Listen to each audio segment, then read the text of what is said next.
You're listening to the Corbett Report.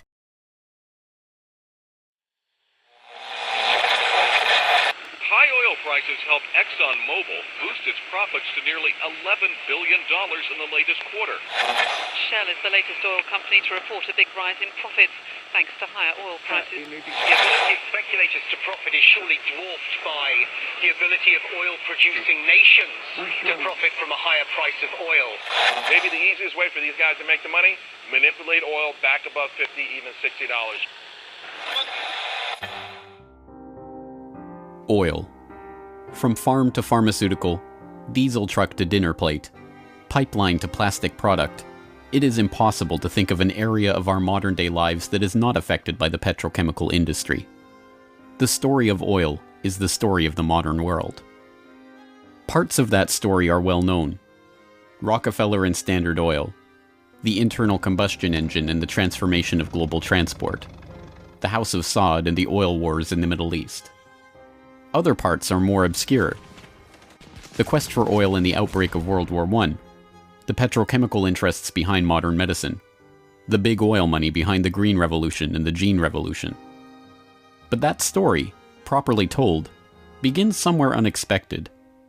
Not in Pennsylvania with the first commercial drilling operation and the first oil boom, but in the rural backwoods of early 19th century New York State. And it doesn't start with crude oil or its derivatives, but a different product altogether.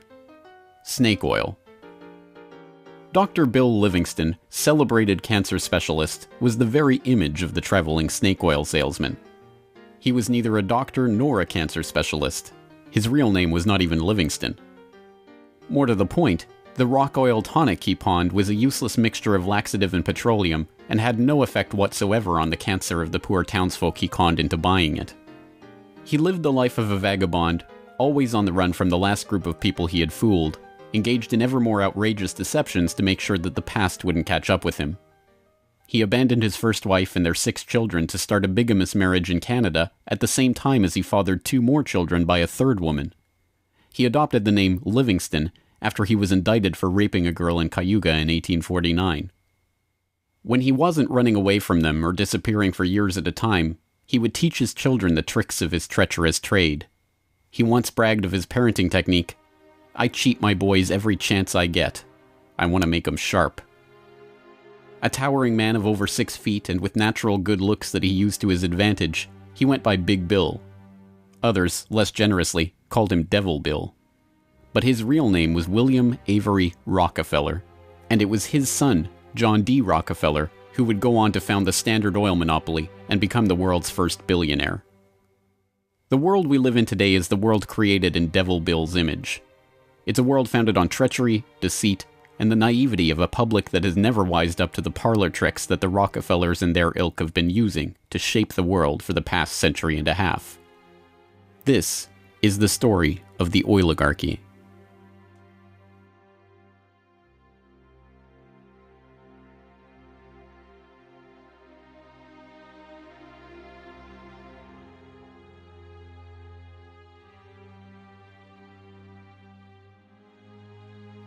Titusville, 1857. A most unlikely man alights from a railway car into the midst of this sleepy western Pennsylvania town on the shores of Oil Creek. Colonel Edwin Drake. He's from the Pennsylvania Rock Oil Company, and he's here on a mission to collect oil. Like Dr. Bill, Drake isn't really a colonel. The title is bestowed on him by George Bissell and James Townsend, a lawyer and a banker who started the Pennsylvania Rock Oil Company after they discovered they could distill the region's naturally occurring Seneca oil into lamp oil or kerosene. Drake is actually an unemployed railroad conductor who talked himself into a job after staying at the same hotel as Bissell the year before. Calling him a colonel, it is hoped, will help win the respect of the locals. The locals think he's crazy anyway.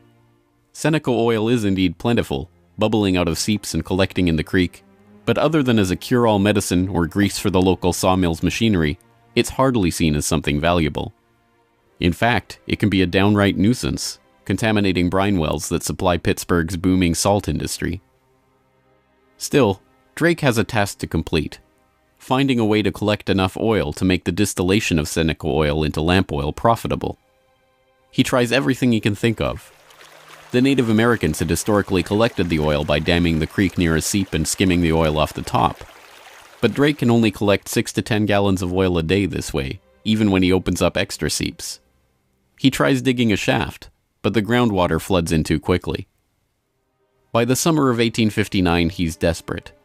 Drake is running out of ideas, Bissell and Townsend are running out of patience, and, most importantly, the company is running out of funds. He turns to Uncle Billy Smith, a Pittsburgh blacksmith who had experience drilling brine wells with steam-powered equipment. They get to work drilling down through the shale bedrock to reach the oil. It's maddeningly slow work, with the crude equipment struggling to get through 3 feet of bedrock a day.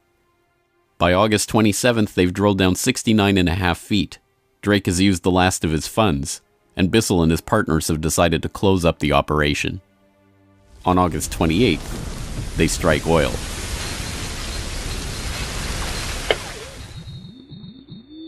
Then on Sunday, August 28, 1859, oil bubbled up the drive pipe.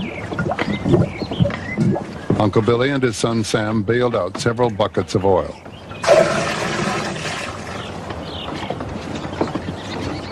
On Monday, the very day that Colonel Drake received his final payment and an order to close down the operation, they hitched the walking beam to a water pump, and the oil began to flow. The first oil was to sell for $40 a barrel. Years later, a local newspaper interviewed Uncle Billy about the day they struck oil. I commenced drilling, and at 4 o'clock I struck the oil. I says to Mr. Drake, "Look there, what do you think of this?" He looked down the pipe and said, "What's that?"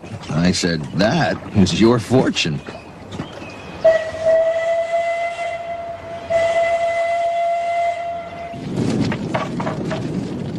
Drake's well proved that by drilling for it, oil could be found in abundance and produced cheaply.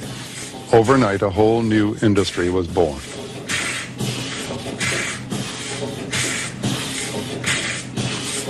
Before long, in millions of homes, farms, and factories around the world, lamps would be lit with kerosene, refined from West Pennsylvania crude. When the word came out that Drake had struck oil, the cry went up throughout the narrow valleys of western Pennsylvania. The crazy Yankee has struck oil, the crazy Yankee has struck oil. And it was the first great boom. It was like a gold rush.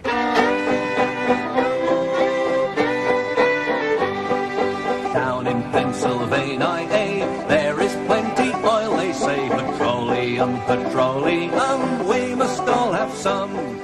Overnight, the quiet farming backwoods of rural Pennsylvania was transformed into a bustling oil region, with prospectors leasing up flats, towns springing up from nowhere, and a forest of percussion rigs covering the land. The first oil boom had arrived. Already poised to make the most of this boom was a young up-and-coming bookkeeper in Cleveland with a head for numbers, John Davison Rockefeller. He had 2 ambitions in life, to make $100,000 and to live to be 100 years old. John D. set off to make his fortune in the late 1850s, armed with a $1,000 loan from his father, Devil Bill. Grandfather never finished high school and went to Cleveland, having borrowed $1,000 from his father to start business, paid 9% interest on it, incidentally. And he read about the oil business just beginning and got interested and came to realize that it was a very volatile business at the time. In 1863, seeing the oil boom and sensing the profits to be made in the fledgling business, Rockefeller formed a partnership with fellow businessmen Maurice B. Clark and Samuel Andrews, a chemist who had built an oil refinery but knew little about the business of getting his product to market. 2 years later, the shrewd John D. bought out his partners for $72,500 and, with Andrews as partner, launched Rockefeller and Andrews. By 1870, after 5 years of strategic partnerships and mergers, Rockefeller had incorporated Standard Oil. The story of the rise of Standard Oil is an oft-told one. In a move that would transform the American economy, Rockefeller set out to replace a world of independent oilmen with a giant company controlled by him. In 1870, begging bankers for more loans, he formed Standard Oil of Ohio. The next year, he quietly put what he called Our Plan, his campaign to dominate the volatile oil industry, into devastating effect. Rockefeller knew that the refiner with the lowest transportation cost could bring rivals to their knees. He entered into a secret alliance with the railroads called the South Improvement Company. In exchange for large, regular shipments, Rockefeller and his allies secured transport rates far lower than those of their bewildered competitors. By 1879, when Rockefeller is 40, he controls 90% of the oil refining in the world. Within a few years, he will control 90% of the marketing of oil and a third of all of the oil wells. So this very young man controls what is not only a national but an international monopoly in a commodity that is about to become the most important strategic commodity in the world economy. By the 1880s, the American oil industry was the Standard Oil Company, and Standard Oil was John D. Rockefeller. But it wasn't long until a handful of similarly ambitious and well-connected families began to emulate the Standard Oil success story in other parts of the globe. One such competitor emerged from the Caucasus in the 1870s, where Imperial Russia had opened up the vast Caspian Sea oil deposits to private development. Two families quickly combined forces to take advantage of the opportunity. The Nobels, led by Ludwig Nobel and including his dynamite-inventing, prize-creating brother Alfred, and the French branch of the infamous Rothschild banking dynasty, led by Alphonse Rothschild. In 1891, the Rothschilds contracted with M. Samuel & Co., a Far East shipping company headquartered in London and run by Marcus Samuel, to do what had never been done before: ship their Nobel-supplied Caspian oil through the Suez Canal to East Asian markets. The project was immense. It involved not only sophisticated engineering to construct the first oil tankers to be approved by the Suez Canal Company, but the strictest secrecy. If word of the endeavor was to get back to Rockefeller through his international intelligence network, it would risk bringing the wrath of Standard Oil, which could afford to cut rates and squeeze them out of the market. In the end, they succeeded, and the first bulk tanker, the Murex, sailed through the Suez Canal in 1892 en route to Thailand. In 1897, M. Samuel & Co. became the Shell Transport and Trading Company. Realizing that reliance on the Rothschild Nobel Caspian oil left the company vulnerable to supply shocks, Shell began to look to the Far East for other sources of oil. In Borneo, they ran up against Royal Dutch Petroleum, established in The Hague in 1890 with the support of King William III of the Netherlands, to develop oil deposits in the Dutch East Indies. The two companies, fearing competition from Standard Oil, merged in 1903 into the Asiatic Petroleum Company, jointly owned with the French Rothschilds, and in 1907 became Royal Dutch Shell. Another global competitor to the Standard Oil throne emerged in Iran at the turn of the 20th century. In 1901, millionaire socialite William Knox D'Arcy negotiated an incredible concession with the King of Persia: exclusive rights to prospect for oil throughout most of the country for 60 years.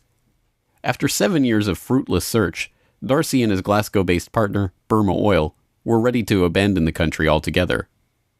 In early May of 1908, they sent a telegram to their geologist telling him to dismiss his staff, dismantle his equipment, and come back home. He defied the order, and weeks later, struck oil. Burma Oil promptly spun off the Anglo-Persian Oil Company to oversee production of Persian oil. The British government took 51% majority control of the company's shares in 1914 at the behest of Winston Churchill, then First Lord of the Admiralty, and survives today as BP. The Rothschilds and Nobels, the Dutch royal family, the Rockefellers. These early titans of the oil industry and their corporate shells pioneered a new model for amassing and expanding fortunes hitherto unheard of. They were the scions of a new oligarchy, one built around oil and its control, from wellhead to pump. But it was not just about money. The monopolization of this, the key energy resource of the 20th century, helped secure the oligarchs not just wealth, but power over the lives of billions. Billions who came to depend on black gold for the provision of just about every aspect of their daily lives. In the late 19th century, however, it was by no means certain that oil would become the key resource of the 20th century. As cheap illumination from the newly commercialized light bulb began to destroy the market for lamp oil, the oligarchs were on the verge of losing the value from their monopoly. But a series of lucky strikes was about to catapult their fortunes even further. The very next year after the commercial introduction of the light bulb, another invention came along to save the oil industry. German engineer Carl Benz patented a reliable two-stroke internal combustion engine. The engine ran on gasoline, another petroleum byproduct, and became the basis for the Benz motor wagon that, in 1888, became the first commercially available automobile in history. And with that stroke of luck, the business that Rockefeller and the other oligarchs had spent decades consolidating was saved. But more luck was needed to ensure the market for this new engine. In the early days of the automobile era, it was by no means certain that gas-powered cars would come to dominate the market. Working models of electric vehicles had been around since the 1830s, and the first electric car was built in 1884. By 1897, there was a fleet of all-electric taxis shuttling passengers around London. The world land speed record was set by an electric car in 1898. By the dawn of the 20th century, electric cars accounted for 28% of the automobiles in the United States. The electrics had advantages over the internal combustion engine. They required no gear shifting or hand cranking, and had none of the vibration, smell, or noise associated with gasoline-powered cars. Lady Luck intervened again on January 10, 1901, when prospectors struck oil at Spindletop in East Texas. The gusher blew 100,000 barrels a day and set off the next great oil boom, providing cheap, plentiful oil to the American market and driving down gas prices. It wasn't long before the expensive, low-range electric engines were abandoned altogether, and big, loud, gas-guzzling engines came to dominate the road, all fueled by the black gold that Standard Oil, Shell, Gulf, Texaco, Anglo-Persian, and the other oil majors of the time were drilling, refining, and selling. Perhaps John D's greatest stroke of luck, however, was not supposed to be luck at all. Rockefeller had come under increasing scrutiny by a public outraged by the unprecedented wealth he had amassed through Standard Oil. Muckraking reporters like Ida Tarbell began digging up the dirt on his rise to power through railroad conspiracies, secret deals with competitors, and other shady practices. The press pictured him as a colossus with bribed politicians literally in the palm of his hand. Standard Oil was a menacing octopus with its tentacles strangling the lifeblood of the nation. Hearings began, investigations were launched, lawsuits were brought against him, and then, finally, in 1911, the Supreme Court made a monumental decision.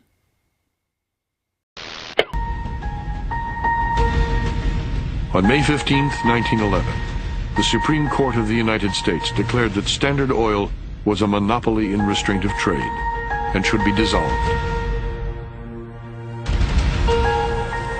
Rockefeller heard of the decision while golfing at Kankit with a priest from the local Catholic Church, Father J.P. Lennon. And Rockefeller reacted with amazing aplomb. He turned to the Catholic priest and said, "Father Lennon, have you some money?" And the priest was very startled by the question and said, "No." And then he said, "Why?" And Rockefeller replied, "Buy Standard Oil." As Rockefeller foresaw, the individual Standard Oil companies were worth more than the single corporation. In the next few years, their shares doubled and tripled in value. By the time the reign of cash was over, Rockefeller had the greatest personal fortune in history, nearly 2% of the American economy. And it was really losing the antitrust case that converted John D. Rockefeller into history's first billionaire. So that Standard Oil was punished in the federal antitrust case, but John D. Rockefeller Sr. most assuredly was not. To the amazement of the world, Rockefeller's punishment had in fact been his reward. Rather than being taken down a peg, the splitting up of the Standard Oil monopoly had launched him as the world's only acknowledged billionaire at a time when the average annual income in America was $520. Rockefeller's story was perfectly mirrored by the story of Colonel Edwin Drake. Having struck oil in Titusville and given rise to a billion-dollar global industry, Drake had not had the foresight to patent his drilling technique or even to buy up the land around his own well. He ended up in poverty, relying on an annuity from the state of Pennsylvania to scrape together a living, and dying in 1880. For the oligarchy, the lesson of the rise of Rockefeller was obvious. The more ruthlessly that monopoly was pursued, the tighter that control was grasped, The greater the lust for power and money, the greater the reward would be in the end. From now on, no invention would derail the oil majors from their quest for total control. No competition would be tolerated. No threat to the oligarchs would be allowed to rise.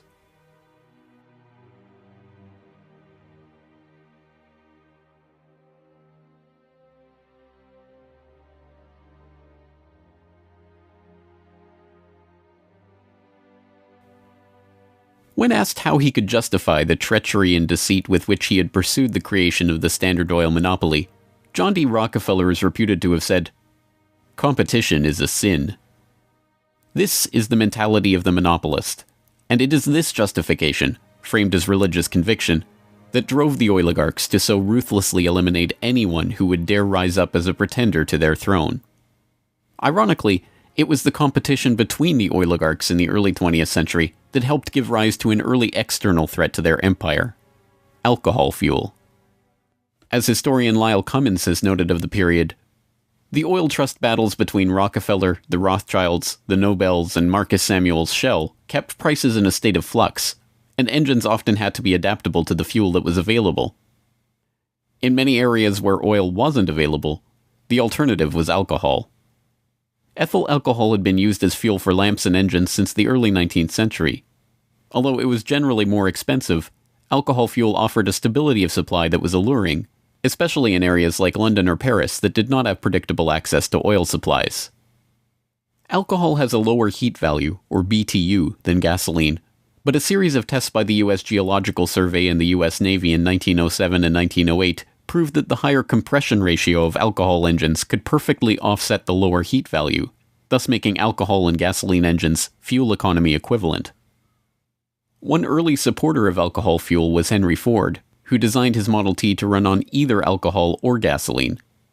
Sensing an opportunity for new markets to boost the independent American farms that he felt were vital to the nation, Henry Ford told the New York Times, "The fuel of the future is going to come from fruit like that sumac out by the road, or from apples, weeds, sawdust, almost anything.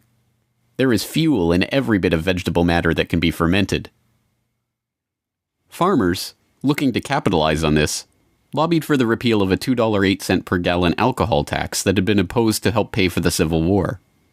They were aided by those who saw fuel alcohol as a way to break the oligarchs' monopoly. In support of a bill to repeal the alcohol tax, President Teddy Roosevelt told the U.S. Congress in 1906, "The Standard Oil Company has, largely by unfair or unlawful methods, crushed out home competition. It is highly desirable that an element of competition should be introduced by the passage of some such law as that which has already passed the House, putting alcohol used in the arts and manufactures upon the free list." The alcohol tax was repealed in 1906, and for a time corn ethanol at 14 cents a gallon was cheaper than gasoline at 22 cents a gallon. The promise of cheap, unpatentable, unmonopolizable fuel production open to anyone with raw vegetable matter and a still, swept the nation. But cheap, plentiful fuel that can be grown and produced locally and independently is not what the oligarchs had in mind. A 1909 USGS report comparing gas and alcohol engines had noted that a significant point in alcohol fuel's favor was that there were fewer restrictions on alcohol engines. For the oligarchs, the answer was simple: find a way to place greater restrictions on alcohol engines. Thankfully for them, the answer to their problem was already gaining popular support. In the 19th century, America had a drinking problem. By 1830, the average American over 15 years old drank 7 gallons of pure alcohol per year, 3 times higher than today's average. This led to the first anti-alcohol movements in the 1830s and 1840s, and the formation of the Prohibition Party in 1869, and the Women's Christian Temperance Union in the 1870s. The movement enjoyed widespread and growing support, but had few political successes. Maine flirted with prohibition by outlawing the sale and manufacture of liquor in 1851, but the ban only lasted 5 years. This changed with the formation of the Anti-Saloon League in Standard Oil's birth state of Ohio in 1893.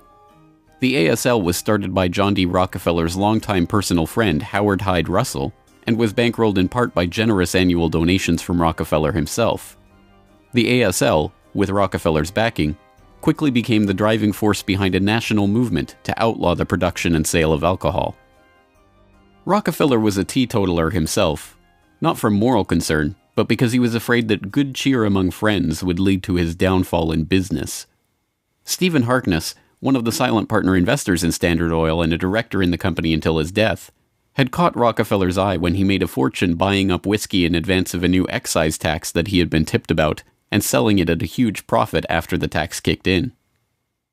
No, Rockefeller and Standard Oil were not concerned about the moral state of the nation, except as far as it impacted their bottom line. But when Prohibition did come in 1920, it had an interesting side effect. Although it didn't ban the use of ethanol as a fuel directly, it did lead to increasingly burdensome restrictions, requiring producers to add petroleum products to their ethanol to make it poisonous before it could be sold.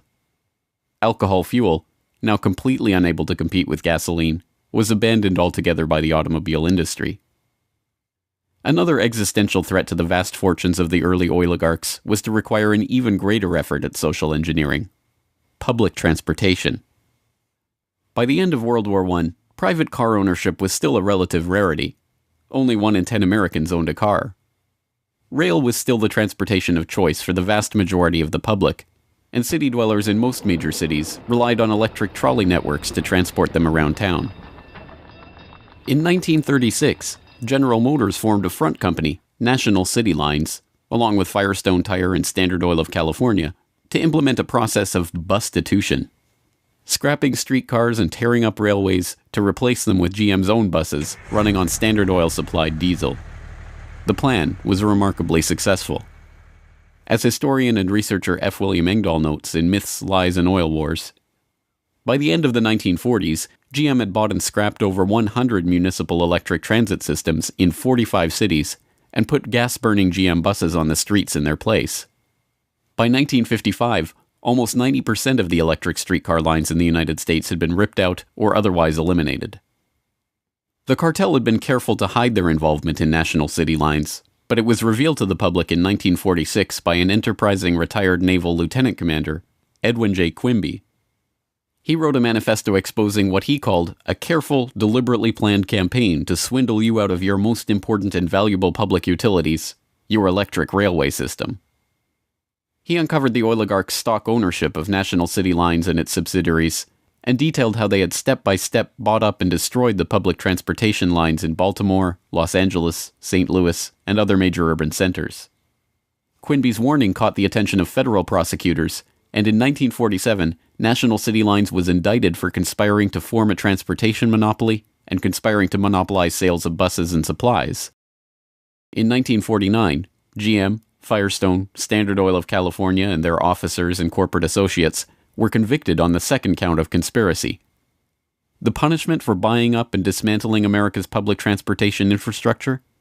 A $5,000 fine. H.C. Grossman, who had been the director of Pacific City Lines when it oversaw the scrapping of Los Angeles' $100 million Pacific Electric system, was fined exactly $1. Unsurprisingly, GM and its associates did not remain in the doghouse for long.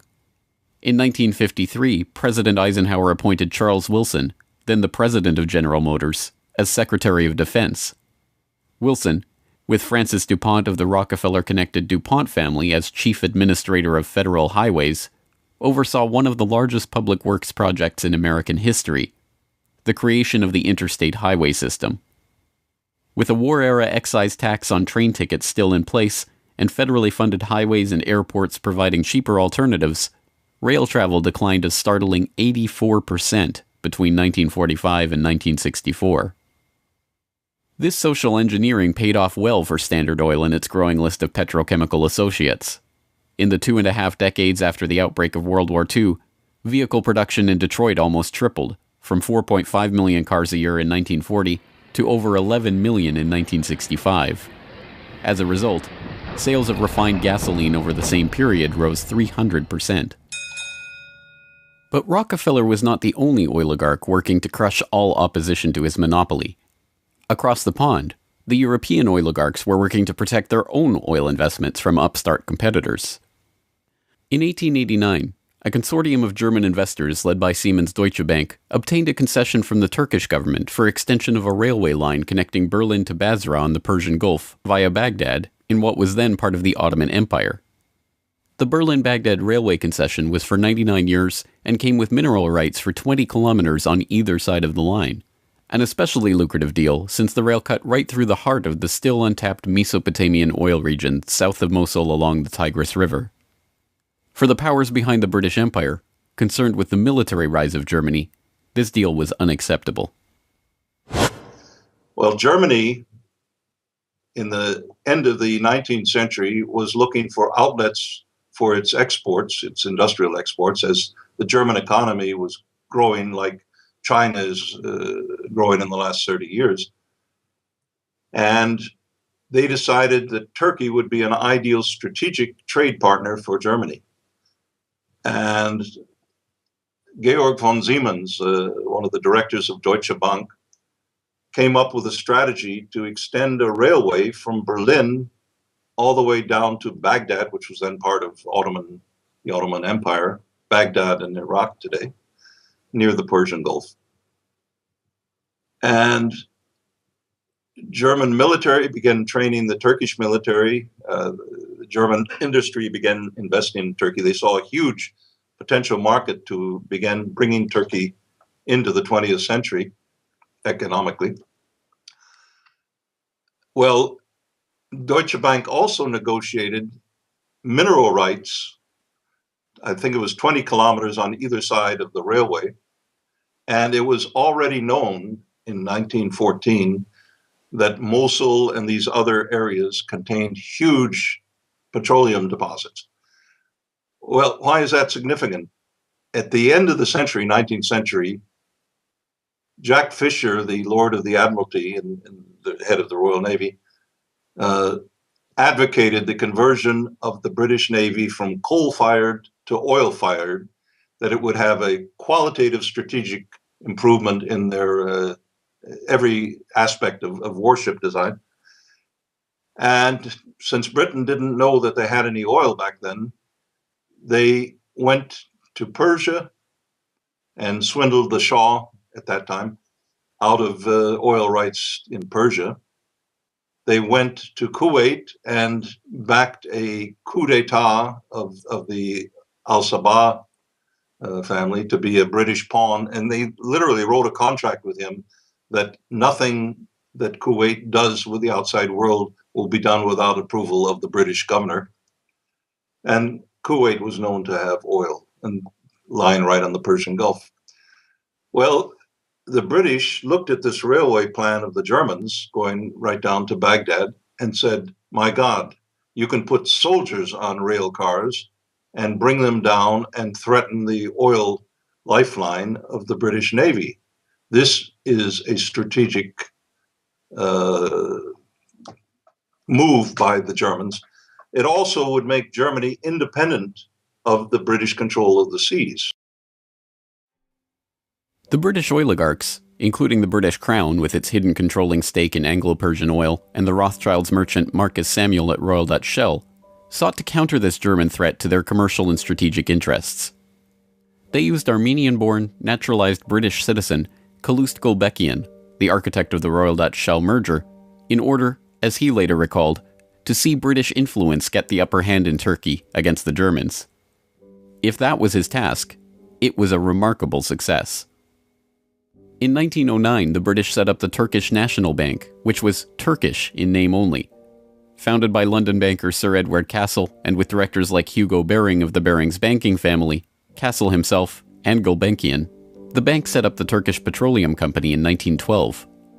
Formed explicitly to exploit the petroleum-rich oil fields of Iraq, then part of the Ottoman Empire, Gulbenkian brokered a deal that forced Deutsche Bank, with its 40-kilometer concessions along the oil-rich Baghdad railway line, into a junior partnership in the company. The stock was split so the British government's Anglo-Persian Oil Company owned half the shares, with Royal Dutch Shell and Deutsche Bank splitting the other half. Their plan to take over Germany's Turkish oil interests had been successful, but in an amazing irony, it didn't even matter.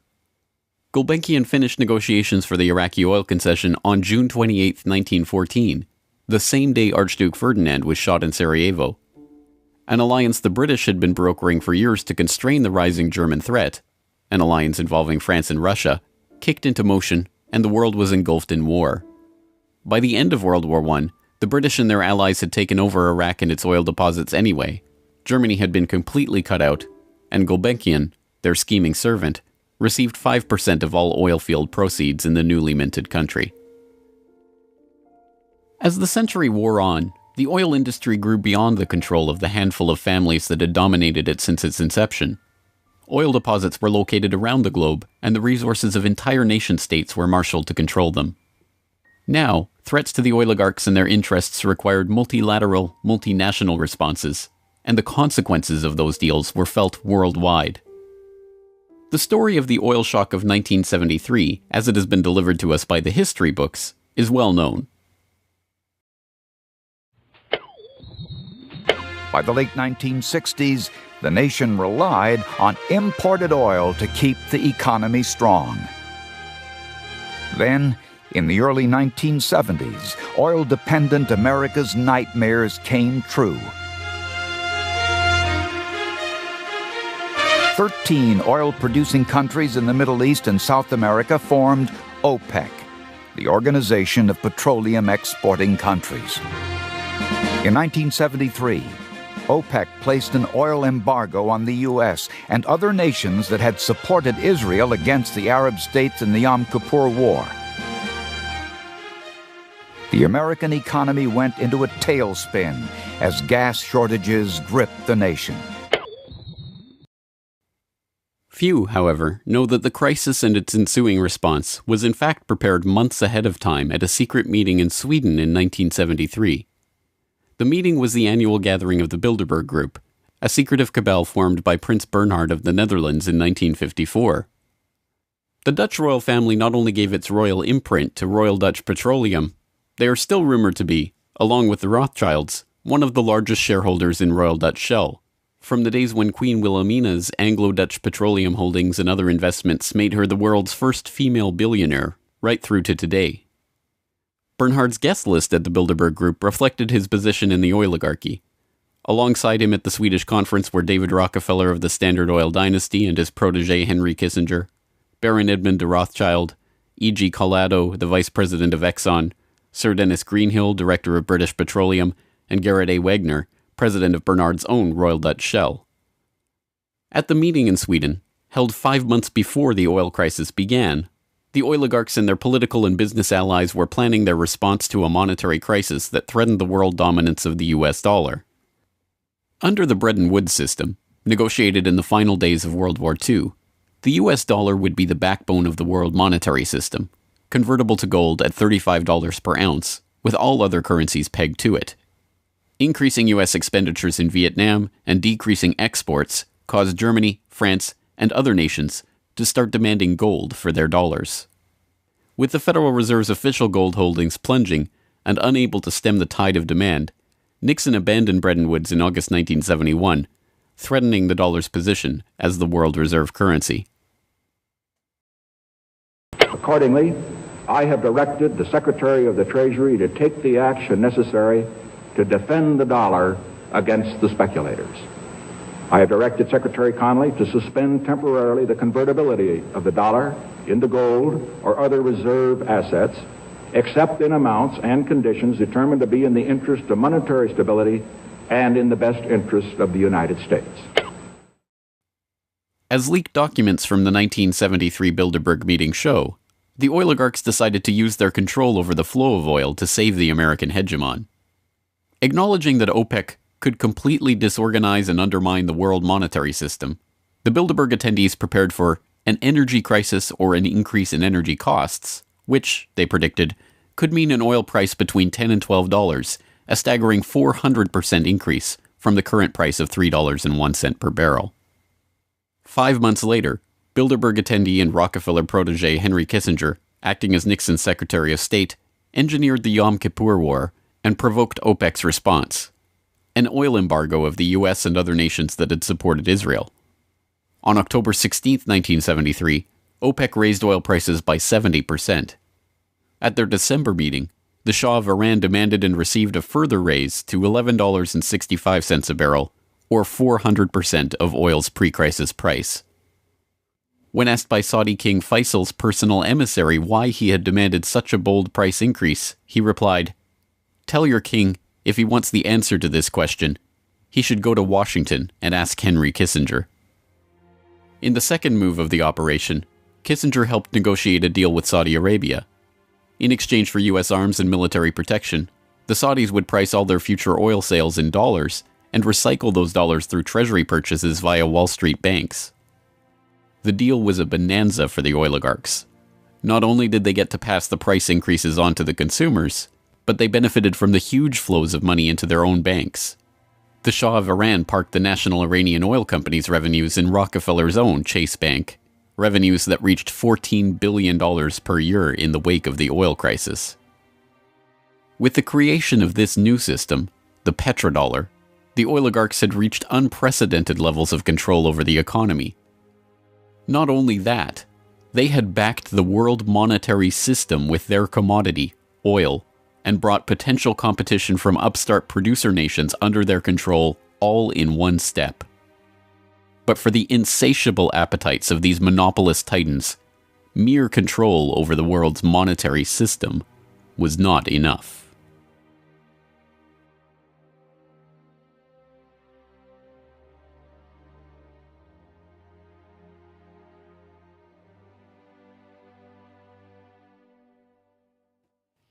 In the 19th century, railroad conspiracies and predatory pricing had been enough to assure the oligarchs' monopoly.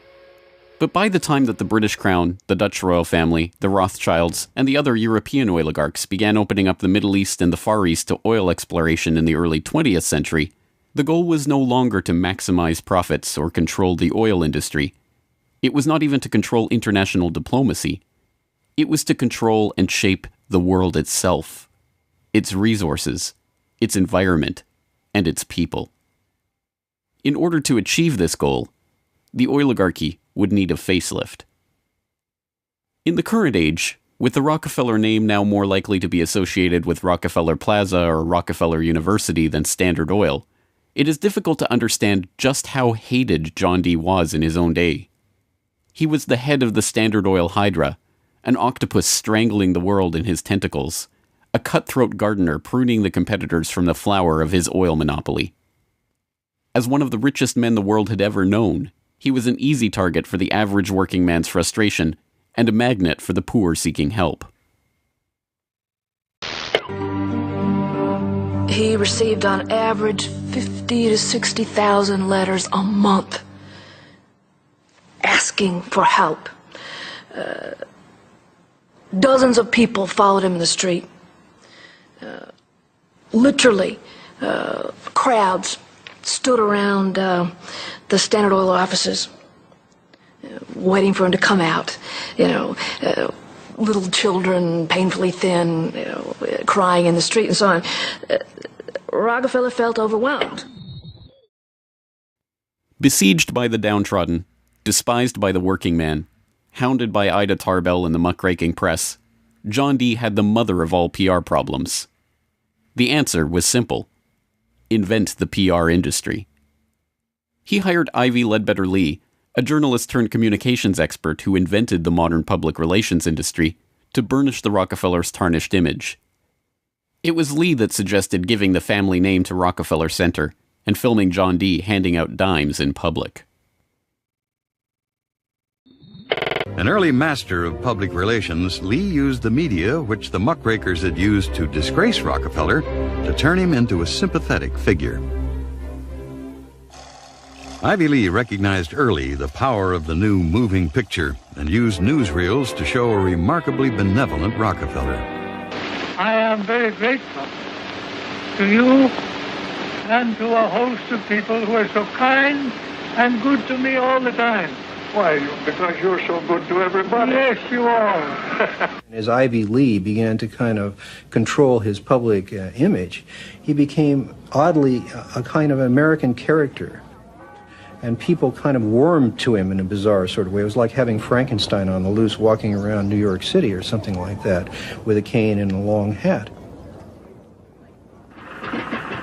Although this plane never takes off, this photo opportunity was presented as Senior's first flight. Perhaps Ivy Lee's most brilliant public relations move was the casting of Rockefeller as the man who gave out dimes. Don't you give a dime, Mr. Rockefeller? Oh, please. You read a dime? Thank you, sir. Thank you very much. I consider And I myself... thank you for the ride. I consider myself more than amply paid. Bless you, bless you, Yes. bless you.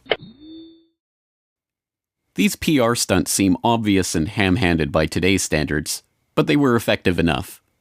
To this day, people leave dimes on the stone marker at the base of the 70-foot Egyptian obelisk that towers over John Dee's final resting place in Cleveland's Lakeview Cemetery. But it was not stage-managed photo opportunities like these that transformed Rockefeller into a public hero. In order to win the public over, he was going to have to give them what they wanted.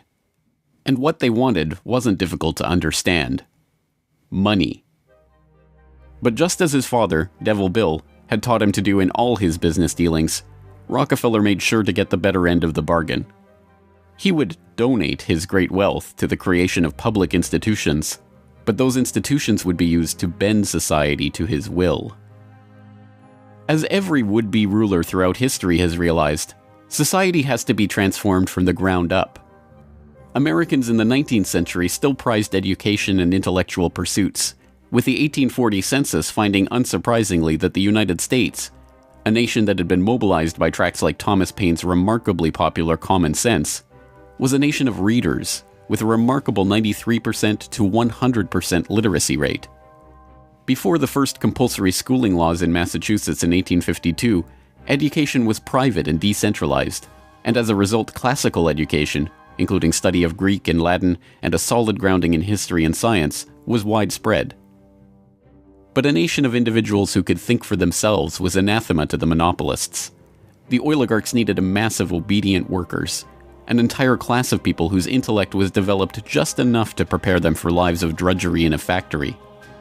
Into the midst stepped John D. Rockefeller with his first great act of public charity, the establishment of the University of Chicago. He was aided in this task by Frederick Taylor Gates, a Baptist minister that Rockefeller befriended in 1889 and who would go on to be John Dee's most trusted philanthropic advisor. Gates would go on to write a short tract, The Country School of Tomorrow, that laid out the Rockefeller plan for education. In our dream, we have limitless resources, and the people yield themselves with perfect docility to our molding hand. The present educational conventions fade from our minds, and, unhampered by tradition, we work our own goodwill upon a grateful and responsive folk. We shall not try to make these people or any of their children into philosophers, or men of learning or science. We are not to raise up from among them authors, orators, poets, or men of letters. We shall not search for embryo great artists, painters, musicians, nor will we cherish even the humbler ambition to raise up from among them lawyers, doctors, preachers, politicians, statesmen, of whom we now have ample supply. Although Rockefeller's resources weren't exactly limitless, they might as well have been. In 1902, he established the General Education Board to help implement Gates's vision for the Country School of Tomorrow with a staggering $180 million endowment.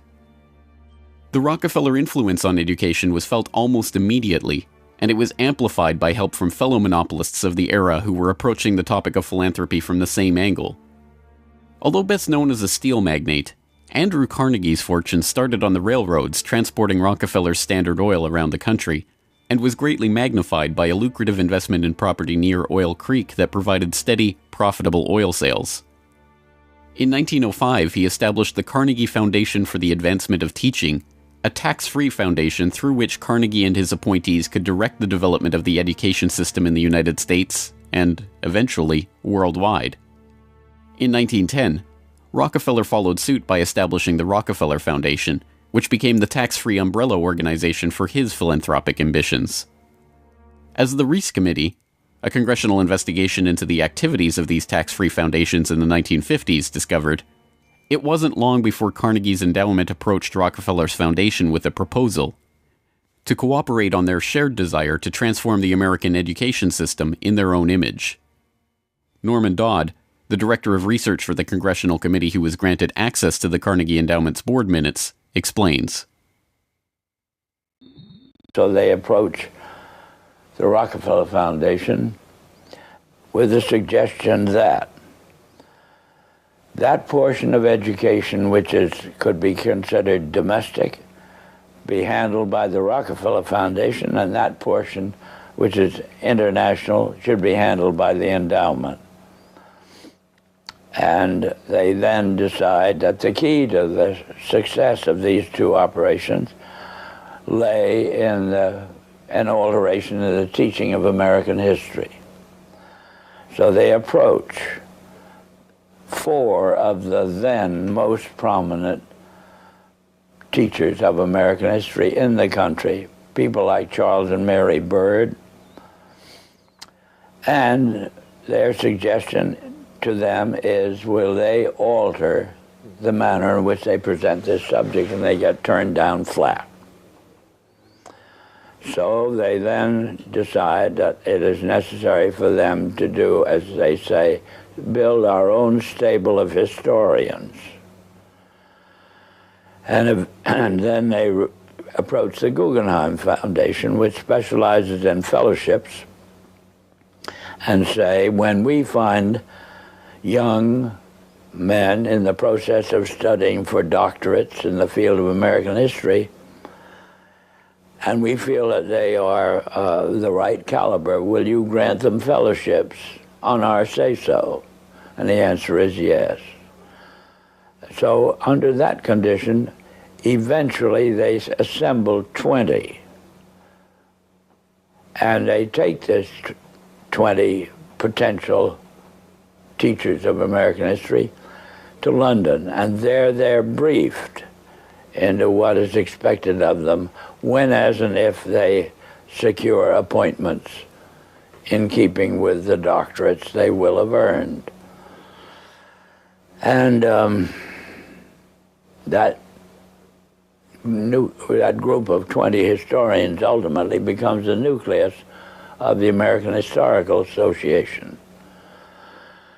And then toward the end of the 1920s, the endowment grants to the American Historical Association $400,000 for a study of our history in a manner which points to what can this country can it look forward to in the future. And that culminates in a 7-volume study, the last volume of which is, of course, in essence, a summary of the contents of the other 6. And the essence of the last volume is the future of this country belongs to collectivism administered with characteristic American efficiency. With this base for transformation firmly established, the Rockefeller Foundation and like-minded organizations embarked on a program so ambitious that it almost defies comprehension. They transformed the practice of medicine. As usual, the oligarchs that funded this change were also there to profit from it, and once again, John D. took his cue from Devil Bill's example. William Rockefeller had called his brand of snake oil Nujol for new oil, and Standard Oil spun off Nujol as a laxative under their Stanco subsidiary. Manufactured on the same premises as Flit, an insecticide also derived from Standard Oil's byproducts, Nujol sold at the druggist for 28 cents per 6-ounce bottle. It cost Standard Oil less than 1/5 of a cent to manufacture.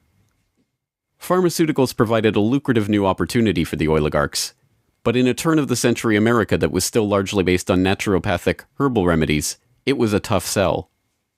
The oligarchy went to work changing that. In 1901, John D. established the Rockefeller Institute for Medical Research. The institute recruited Simon Flexner, a pathology professor at the University of Pennsylvania, to serve as its director. His brother, Abraham, was an educator who was contracted by the Carnegie Foundation to write a report on the state of the American medical education system. His study, the Flexner Report, along with the hundreds of millions of dollars that the Rockefeller and Carnegie Foundations were to shower on medical research in the coming years, resulted in a sweeping overhaul of the American medical system. Naturopathic and homeopathic medicine, medical care focused on unpatentable, unmarketable natural remedies and cures, was now dismissed as quackery. Only drug-based allopathic medicine requiring expensive medical procedures and lengthy hospital stays was to be taken seriously. The fortunes of Carnegie, Morgan, and Rockefeller financed surgery, radiation, and synthetic drugs. They were to become the economic foundations of the new medical economy. The takeover of the medical industry was accomplished by the takeover of the medical schools. Well, the people that we're talking about, Rockefeller and Carnegie in particular, came to the picture and said, we will put up money. They offered tremendous amounts of money to the schools that would agree to cooperate with them. The donors said to the schools, we're giving you all this money. Now, would it be too much to ask if we could put some of our people on your board of directors to see that our money is being spent wisely? Almost overnight, all of the major universities received large grants from these sources and also accepted 1, 2, or 3 of these people that I mentioned on their board of directors, and the schools literally were taken over by the financial interests that put up the money. Now, what happened as a result of that is that the schools did receive an infusion of money. They were able to build new buildings. They were able to add expensive equipment to their laboratories. They were able to hire top-notch teachers.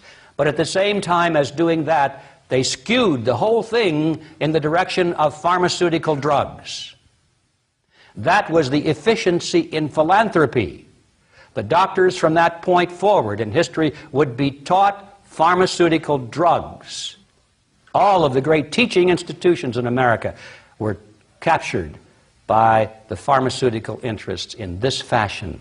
And it's amazing how little money it really took to do it. The oil-igarchy birthed entire medical industries from their own research centers and then sold their own products from their own petrochemical companies as the cure. It was Frank Howard, a Standard Oil of New Jersey executive, who would go on to persuade Alfred Sloan and Charles Kettering to donate their fortunes to the cancer center that would then bear their name.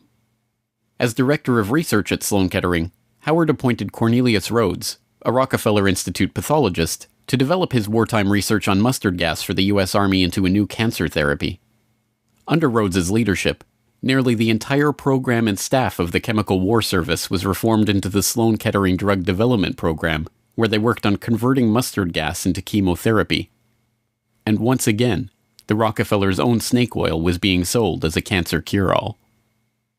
The oligarchs' interest in the burgeoning pharmaceutical industry converged in companies like IG Farben, a drug and chemical cartel formed in Germany in the early 20th century. Royal Dutch's own Prince Bernhard served on an IG Farben subsidiary's board in the 1930s, and the cartel's American operation, set up in cooperation with Standard Oil, included on its board Standard Oil president Walter Teagle, as well as Paul Warburg of Kuhn-Loeb and Company, itself headed by Jacob Schiff of the Rothschild broker family. At its height, IG Farben was the largest chemical company in the world, and the 4th largest industrial concern in the world, right behind Standard Oil of New Jersey.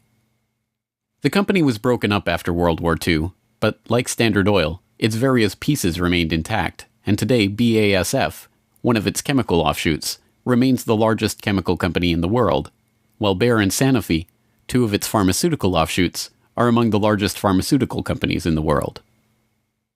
Not content merely to monopolize the fields of education and medicine, the same oligarchical interests banded together to take control of America's finances. In 1910, John D. Rockefeller Jr.'s own father-in-law, Senator Nelson Aldrich, Frank Vanderlip of the National City Bank, and Paul Warburg, as well as various agents of J.P. Morgan, met in complete secrecy on Jekyll Island to hammer out the details of what would go on to become the Federal Reserve, America's central bank. The Fed, established in 1913, would be run by hand-picked appointees of the oligarchy and their banking associates, including, perhaps inevitably, Standard Oil president and American IG director Walter Teagle.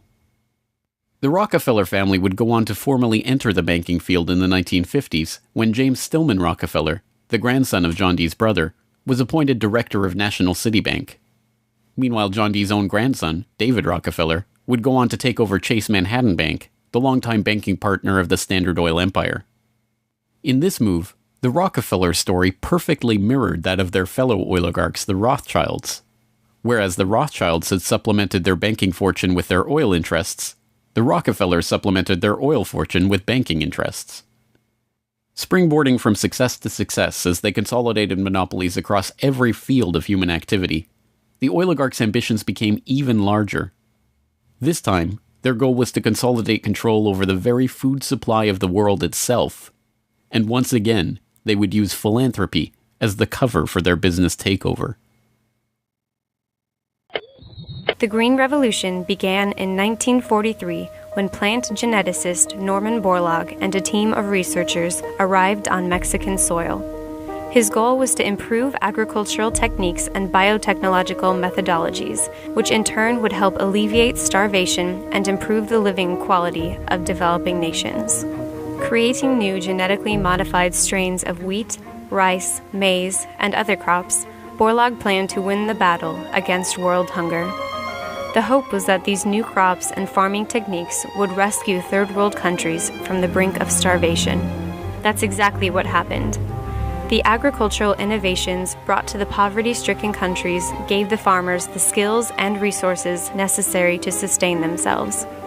This triggered a chain of events that would allow these once struggling nations to survive. Agricultural exports soared in quantity and diversity and allowed the countries to become self-sufficient. As the genetically modified crops thrived, farmers were able to use their increased income to purchase newer and superior farming machinery. This increase in revenue made farming easier, more reliable, and more efficient. The Green Revolution led to the modernization of agriculture and has had a profound social, economic, and political impact on the world. The Mexican government turned to the Rockefeller Foundation in their endeavor to nourish Mexico through agriculture. Norman Borlaug, needless to say, was a researcher for the Rockefeller Foundation, and the Green Revolution, for whatever increase in yields it brought about, also created markets for the oligarchs' own interest in the petrochemical fertilizer industry and gave rise to the ABCD seed cartel of Archer Daniels Midland, Bunge, Cargill, and Louis Dreyfus. These companies, along with their associated interests in the food packaging and processing industry, formed the core of American agribusiness, a concept developed at Harvard Business School in the 1950s with the help of research conducted by Vasily Leontief for the Rockefeller Foundation. The American agribusiness giants shared a common goal: the transformation of third world agriculture into a captive market for their goods. From this perspective, the project was a runaway success. By the 1970s, the Rockefeller Standard Oil network and its cronies in the nitrogen fertilizer industry, including DuPont, Dow Chemical, and Hercules Powder, had broken into markets around the world, markets conveniently forced open for them by the U.S. government itself under President Johnson's Food for Peace program, which mandated the use of petrochemical-dependent agricultural technologies by aid recipients. Unable to afford these new technologies themselves, the impoverished Third World beneficiaries of this revolution relied on loans from the International Monetary Fund and the World Bank, handled by Rockefeller's own Chase Manhattan Bank and guaranteed by the U.S. government. The real costs of the Green Revolution, economic, agricultural, and environmental, are seldom tallied. Access to these debt-financed petrochemical-dependent technologies exacerbated the difference between the rich landowning class and the landless peasants in countries like India, where land reform and abolition of usury were dropped from the political agenda after the Green Revolution took over. Even then, the revolution's main success, its increase in agricultural yields, has been oversold. Yield growth across India actually slowed after the introduction of agribusiness.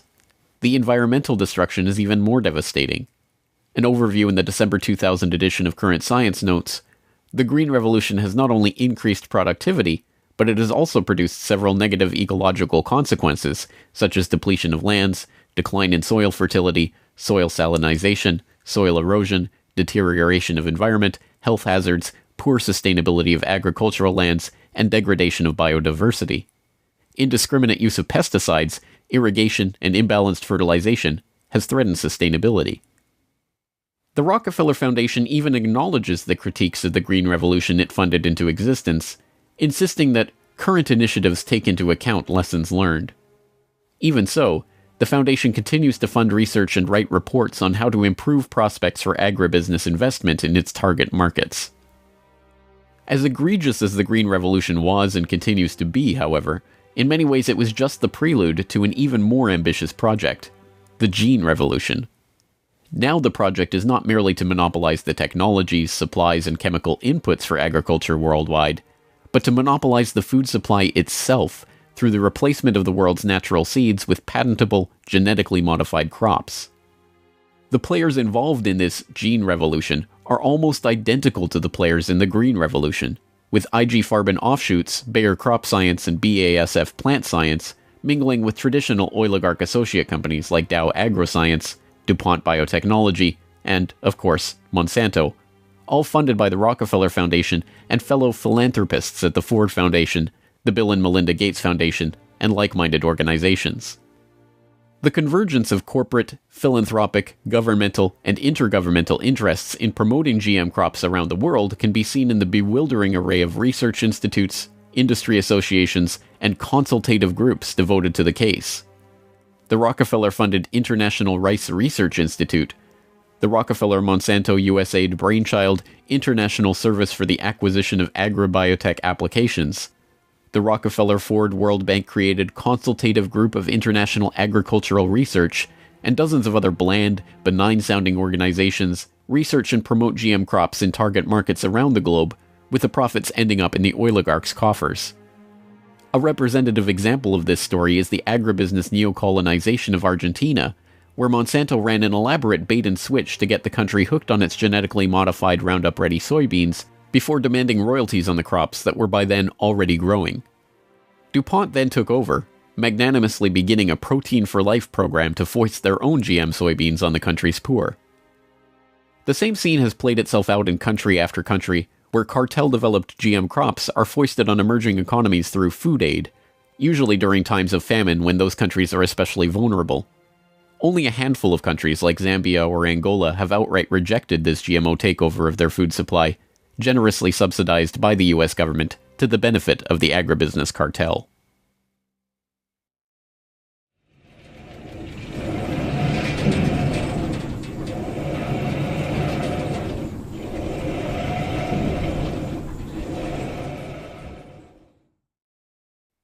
From cutthroat pioneers of the early oil industry to Machiavellian social engineers and geopolitical schemers, the oligarchs have come a long way since the days of Devil Bill's snake oil cure-alls. But his use of every form of deception and trickery to swindle the public informed how John D. and the rest of the oligarchs built up their business interests. As the 20th century drew to a close, it was obvious that for the powerful cartel that built the oil industry, the Rockefellers, the Rothschilds, the British and Dutch royal families, it was no longer about oil, if it ever really was. The takeover of education, of medicine, of the monetary system, of the food supply itself, showed that the aim was much greater than a mere oil monopoly. It was the quest to monopolize all aspects of life, to erect the perfect system of control over every aspect of society, every sector from which any threat of competition to their power could emerge. They had been remarkably, almost unbelievably successful. From oil well to gas pump, farm to fork, hospital to pharmaceutical, drill rig to dollar bill, there was almost no aspect of society that was not under their control. But the oligarchs are not done yet. Their next project, launched in the late 20th century, is almost too ambitious to be comprehended. It is not about oil. It is not about money. It is about the monopolization of life itself. They have spent decades preparing the path for this takeover and marshaled their mind-boggling resources in service of the task. And the vast majority of the world's population, still playing the shell game that the oligarchs perfected and abandoned long ago, are about to fall right into their hands yet again. Ladies and gentlemen, the battle against climate change is surely the most defining and pivotal challenge of our times. Even in a world full of daunting perils and crises, it is hard to imagine anything that poses a greater challenge and opportunity for humanity.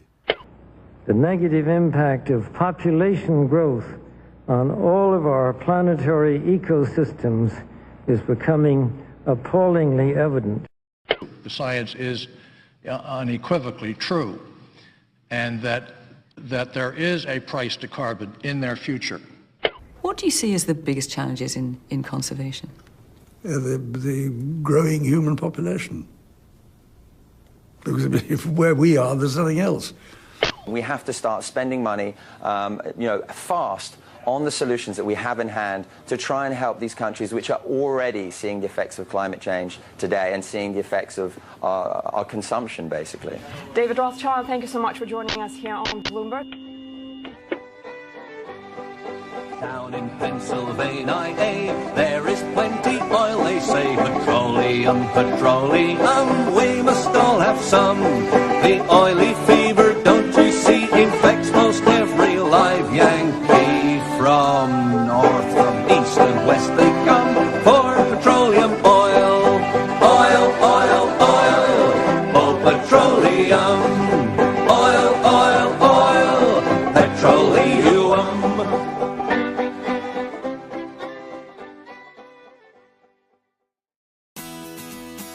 The Corbett Report is brought to you by the Corbett Report subscriber, a weekly newsletter featuring James Corbett's International Forecaster editorial, recommended reading and viewing, discounts on Corbett Report DVDs, and once a month, a subscriber-only video.